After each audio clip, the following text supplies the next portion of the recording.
The wasted potential of Wish.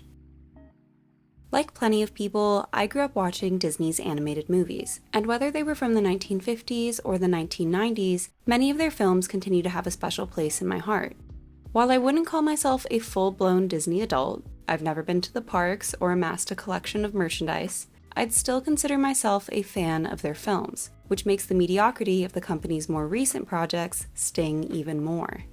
I'm sure people will say, you only love those other movies because you watched them as a kid, it's nostalgia. But there are plenty of Disney movies that even back in the day I found to be rather lackluster. As a 100-year-old company, it's inevitable that not every project will be a banger. But Disney has an unfortunate habit of releasing these duds back to back to back thanks to leadership choices of the time period. Case in point, the wartime era of the 1940s, the Bronze Age of the 1970s, and the post-Renaissance of the 2000s. Obviously, there were rare exceptions, but for the most part, the films produced during these eras are retroactively considered to be some of the company's worst. And I firmly believe that in 20 years, we're going to talk about the films released during this time period the same way. I'm not exaggerating when I say that in the last decade, I've only actively enjoyed one of Disney's animated films, with the number going up to 3 if we include projects from Pixar. Have fun guessing which ones I'm talking about. Unfortunately, Disney's latest release, Wish, hasn't ended this cold streak, which is a shame because I think the film had so much potential. In today's video, I'm going to be discussing the issues that I had with Wish, as well as some changes that I think could have made it better. Although the film is still in theaters, I will be discussing the plot, so for those of you concerned about spoilers, come back later. Just don't say that I didn't warn you. Now that that's out of the way, let's get into it. The film begins by introducing us to the kingdom of Rosas and its rulers, King Magnifico and Queen Amaya. The kingdom has steadily grown and prospered because of Magnifico's magical abilities, which includes the power to grant wishes. 17-year-old Asha is a candidate for the prestigious position of Magnifico's apprentice, hoping that it'll give her the opportunity to convince the king to grant the wish of her 100-year-old grandfather. Although her interview initially goes well, things take a turn after Magnifico reveals that he only grants wishes that he believes will cause no harm to Rosas, resulting in Asha questioning why the ungranted wishes can't be returned to their rightful owners, as they're currently unable to remember the wishes once they've been given to Magnifico. Insulted, Magnifico refuses to accept her apprenticeship or grant any of her family members' wishes, and upon returning home, Asha attempts to convince her family of his deception, but fails. She runs away and makes a wish on a star, which proceeds to fall from the sky, something that is seen by everyone in the kingdom, which Magnifico interprets as a threat. A magical being, Star grants different animals the ability to talk, including Asha's pet goat, Valentino, and Asha asks Star's help in retrieving her family's wishes. Meanwhile, Magnifico turns to dark magic to remain in control of the kingdom, which quickly corrupts him, and he begins destroying some of the wishes in exchange for more power. With Star's assistance, Asha is able to take back her grandfather's wish, but she's immediately captured by Magnifico, and it's revealed that one of Asha's friends, Simon, is the one who betrayed her, having been promised that his forgotten wish would finally be granted. Asha, Star, Valentino, and Asha's other friends team up to fight against Magnifico, with Queen Amaya joining them after seeing her husband's descent into villainy. They come up with a plan to distract Magnifico, only to be tricked themselves, with Magnifico absorbing the remaining wishes and capturing Star and Asha. Asha sings an inspiring song which motivates everyone in the kingdom to make wishes that will help save Rosas, with their combined power stopping Magnifico, who is subsequently trapped inside of his magic staff, making Amaya the sole ruler of Rosas.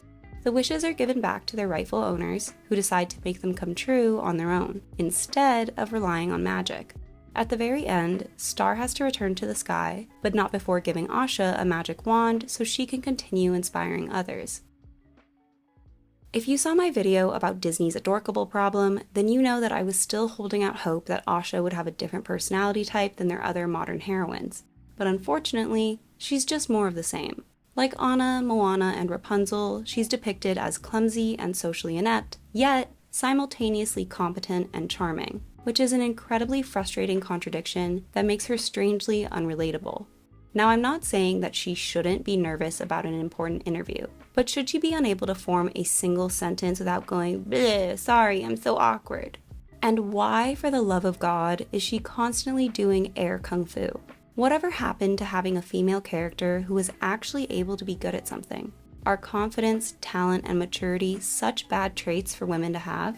It'd be one thing if she was a black sheep like Mirabelle or had been locked in a tower like Rapunzel. They're meant to be different. But Asha's quirky behavior feels forced for someone who is a literal tour guide with half a dozen friends. Considering Asha is supposed to be in the running for one of the most sought-after jobs in the entire kingdom, shouldn't she actually appear as though she's qualified for that position? I feel the same way about how bad she is at using magic. Although it's primarily used as a running gag, it reflects a growing problem in modern Disney films that their heroines can do nothing wrong, which is hardly relatable or inspirational. Think about Mulan. She's by no means a good soldier when the film begins, but she actively works hard to improve, making her eventual success not only feel earned, but also tells the audience that we're all capable of greatness if we put our minds to it. Whereas Asha has almost no skills to speak of, but is just impossibly lucky. So you're left wondering what she would actually be able to accomplish if she weren't the protagonist. Some of my favorite Disney heroines are the ones who have to learn an important lesson over the course of their film, like Merida, Tiana, and Mulan. But it doesn't really feel like Asha learns anything over the course of the film. She just tells people to believe in themselves and rosas, which is something she's done from the very beginning. So it's not an interesting progression for her character. Compared to other Disney heroines, I found Asha to be lacking in the personality department overall, mainly because, apart from her quirkiness, she doesn't actually have any traits that make her unique. Sure, she's kind, loves her family, and wants to help others, but you could say that about a lot of Disney characters. I kind of wish that she'd been a soft-spoken, yet self-assured bookworm type, not only because it'd be a welcome change from what we've been seeing the last decade, but also because as a whole, it isn't a super common personality type in the Disney universe. Yes, there's Belle, but that's about it. I know it's weird to say that I agree with the villain, but let's be real, Magnifico has a point. Granting every single wish that every person in the kingdom has could have untold consequences, and the film even validates his concerns by saying that his hometown was destroyed because people were abusing magic. Why would you tell us that if we're not supposed to agree with him on some level? By having Asha refuse to acknowledge this and framing her as being right, she comes across as incredibly naive, and not in an endearing way. By introducing her desire to want to work for the king solely because of her grandfather, not because she genuinely wants to make the kingdom a better place, it makes her reprimand of Magnifico feel kind of hypocritical, and sets her up as sort of selfish. Also, I don't really understand why the truth about the wishes even comes as a surprise to Asha. It's basic math. If Magnifico grants one wish a month, and there are 1,000 people living in Rosas, it would take him 80 years just to grant those wishes. Of course some people aren't going to get their wishes granted, which I'm assuming they understand before giving them up. The film attempts to position the issue as the people of Rosas being empty without their wishes, but that doesn't really seem to be the case apart from Simon. And that's only because his so-called friends give him a hard time about it by implying that he's become boring and aimless since giving up his wish, when in reality, he seems content and oblivious to that until it's brought to his attention. Now, I'm not saying that Magnifico is a good guy. He's vain and selfish and spiteful, but those traits are more sleazy than they are truly villainous. In fact, the film only begins to frame him as a villain after he's been corrupted by dark magic, inadvertently implying that he isn't actually evil deep down.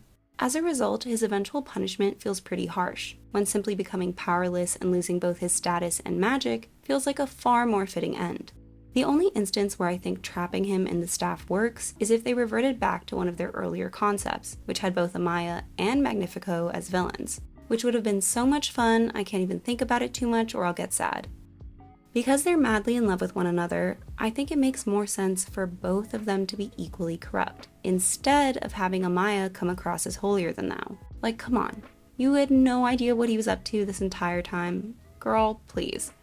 If they were both evil, it'd not only make the battles feel more balanced, as you could have Star and Asha go up against each one separately, but by trapping them together, it could also set up a, well, at least they have each other, type of joke for the finale, which I think works better than having Amaya be strangely cold towards her husband and mocking him, despite only just turning on him a few hours earlier. One thing that I wish the film had done, besides making Asha less of a klutz, is starting off with her already working as the king's apprentice and having a slight affinity for magic. Not being so talented that she's a threat, but enough so that her having the job makes sense. Plus, by having her have a knack for magic, it also explains why Star randomly fell from the sky, and why it's so attached to her to begin with. Now I know that Magnifico has basically banned all magic except his own, but that also makes no sense. The entire point of an apprenticeship is to learn. If he's not going to teach them magic, that's not an apprentice, it's an assistant. If they set it up that Asha already works for Magnifico, it makes the rest of the film a lot cleaner. Because why on earth would Magnifico tell a random interviewee that he's known for all of 10 minutes the truth about the wishes? He's not an idiot. At least if they'd already had some sort of prior relationship, it wouldn't feel like a completely random choice on his part. It'd play out more like he incorrectly believes that she's just like him, and you could even have her express some doubts in the wish system ahead of time. Plus, when she asks if he can grant her grandfather's wish, it wouldn't feel like a selfish act, more like a genuine favor from someone she admires. This could be even further highlighted if they had Magnifico serve as a faux father figure, perhaps even being friends with Asha's father in the past. Because this would introduce an even greater level of familiarity, it'd make their interactions moving forward more layered, with Magnifico being quicker to interpret her actions as blackmail and betrayal, while Asha would be more heartbroken by his dismissal and disappointed by his deception. I think the reason I'm particularly drawn to this change is because I felt as though Asha didn't really have any meaningful interactions with any of the other characters, which wound up negatively affecting her own character development. Dahlia is her bestie, but that's as far as that relationship goes, and there's no sense of growth at all. At the very least, if she'd been the one to betray Asha instead of Simon, that could have been interesting. Sort of like a Nakoma and Pocahontas situation. Asha's dynamic with her grandfather also had potential, and I do think that when he lashes out at her, it's a gut-wrenching moment. But he essentially disappears in the latter half of the film, being sent to a neighboring island with Asha's mother, where they just hang out for half an hour before rowing back.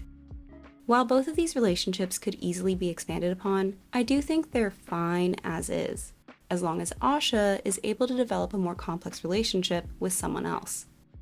The most obvious character to expand upon, apart from Magnifico, would have been Star. And I know what you're thinking, what do you mean it's a magical ball of light that doesn't say a word? And that, my friends, is precisely the problem. The character is adorable and will definitely sell well, but that's basically it. Although Wish has been described as the origin story of the wishing star, a trope seen in other Disney films including Lilo and Stitch, The Princess and the Frog, and Pinocchio, I don't think that's an accurate description of the film in the slightest, considering the role Star winds up playing. What I wish they had done was once again something they had scrapped in early development, which was making Star a shapeshifter. While I agree that if it could constantly change its appearance and crack jokes, it might have been a little too genie-like, but I think having them be voiceless, with the same abilities, would have worked just fine because they'd still be able to emote fully. Asha goes on and on about how she knows Star so well and can tell what it's thinking, but the entire time I was wondering how, because it was only able to express a handful of emotions. Then when it finally decides to return to the sky, it doesn't really feel that bittersweet because it's barely a developed character.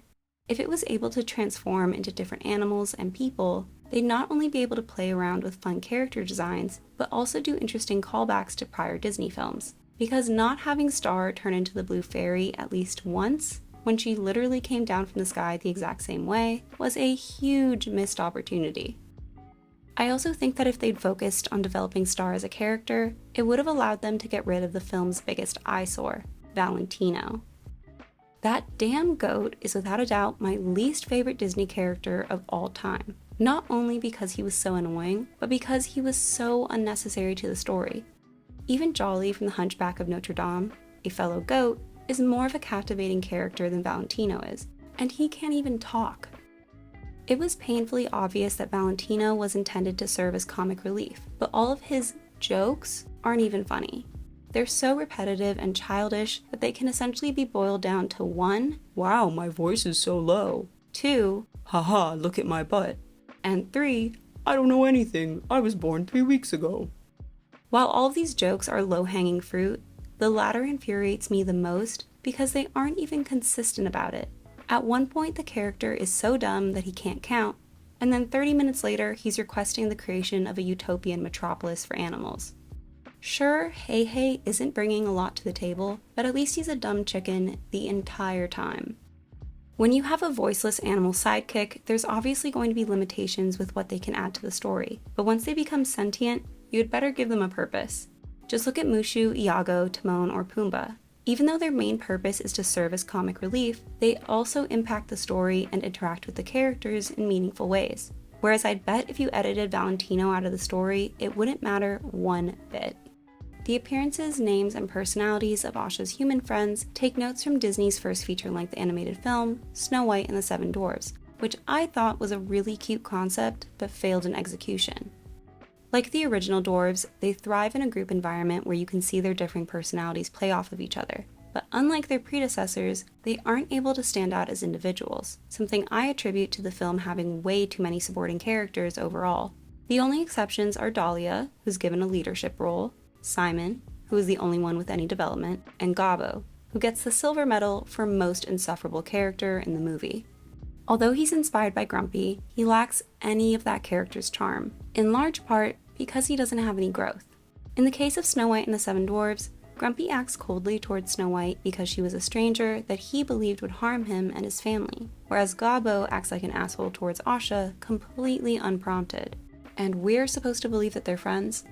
He's also just a huge hypocrite, at one point chastising Simon for betraying Asha to Magnifico, when just moments earlier he implied that she had killed her family. Disregarding that this is just a dick way to treat a friend, it also makes me question the rest of her friends' allegiances, especially Dahlia. 'Cause trust me, if someone was talking about my bestie that way, we'd be having words. All in all, because these friends are so one-dimensional, I found it difficult to care about the moments when they all band together, because it genuinely feels forced. Considering Simon and Gobbo are the two who need to redeem themselves in the eyes of the audience, I feel like the film should have focused on them just a bit more than the rest, perhaps having them rescue the other 5 after they're captured by Magnifico or something. Ever since the trailer was released, one of the biggest criticisms of Wish has been its art style, which is a blend of traditional watercolor techniques and computer animation. Although the film was originally intended to be entirely 2D as an ode to the company's history, they were forced to pivot because of the studio's modern-day limitations, having laid off the vast majority of their hand-drawn animation staff back in 2013. Although I've long been begging for Disney to return to 2D, I wound up warming up to Wish's storybook art style, but I think that's because I actually wound up watching the movie in 3D, which I think made the effect feel more purposeful instead of a last resort. Although Asha suffers from same face syndrome, looking like a combination of Anna and Moana, overall I actually do like her character design, especially her box braids, as it's a hairstyle Disney hasn't previously explored with any of their other heroines. And as someone who grew up during a time when the Disney lineup wasn't as diverse as it is today, I couldn't be happier for all of the people who can finally see themselves represented on screen. Asha is described as Afro-Latina, and while there are subtle hints to her heritage in her clothing and accessories, I do wish they'd pushed it even further to give her a truly distinct look. Take Esmeralda, Jasmine, or Mulan for example. Even though their outfits aren't necessarily the most historically accurate, and at times even veer into stereotype territory, it'd be impossible to confuse them with any of Disney's other heroines because their ensembles are so unique to them. Just to make this point really clear, take a look at these outfits worn by Megara, Isabella, and Jasmine. Although they're the same color, it's pretty easy to tell that they're from different cultures and different time periods. Whereas at a quick glance, Asha's outfit looks near identical to Rapunzel's, not only because of its color, but because of the silhouette. Asha appears to be wearing a generic medieval getup, sporting a style of kirtle that grew popular in Western Europe during the 14th century. The film's medieval inspirations are even more apparent if you look at Queen Amaya, who sports a crispinet hairstyle, which was similarly popularized in the 1300s. I don't necessarily think that this period of time was a bad point of reference for the film, but I do think they should have worked harder to incorporate her heritage into her wardrobe, especially when you consider that Disney has already had previous characters wear purple-inspired medieval attire in the past. I personally would have loved to see Asha in orange, as the color would not only be flattering for her skin tone, but it would also allow her to stand out against the film's incredibly blue color palette. Not to mention that it's also a color that has yet to be represented in the Disney Princess franchise lineup, which Asha will inevitably wind up joining. They did actually experiment with orange in early stages, and although I'm not sold on those designs, I do think they could have wound up with something great if they'd stuck to it. Pop artist Julia Michaels worked on the music for Wish, which I personally think was a huge misstep, as it wound up making the film sound way too contemporary.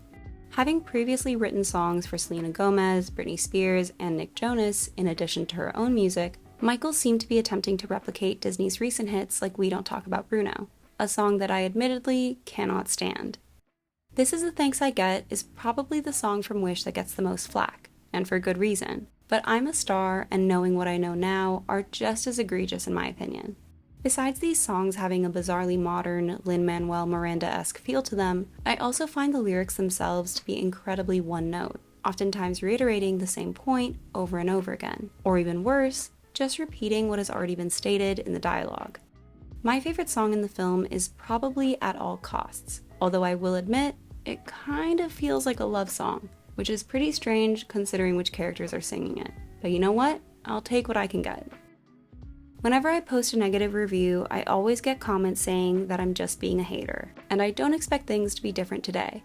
But like anything I discuss on this channel, I'm critiquing it because I care. If I didn't, I wouldn't bother watching the movie in the first place, let alone take the time to make a video all about it.